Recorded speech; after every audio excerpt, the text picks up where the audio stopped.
Hi guys, nagluto nga pala ako ng paksiw na pata. Ito nga pala mga ingredients niya. Onion, garlic, pamintang buo, nor pork cubes, patis, soy sauce, brown sugar, vinegar. Star anise nga pala ang inilagay ko. Pwede rin dahon ng laurel o bulaklak ng saging.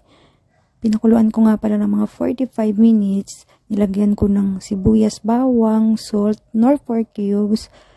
Tapos nung kumulo na, naglagay na ako dyan ng sugar and soy sauce.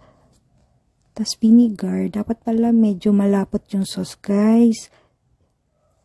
Yan, guys. Luto na ang paksiw na pata. Kain tayo. Thank you for watching. Kain po.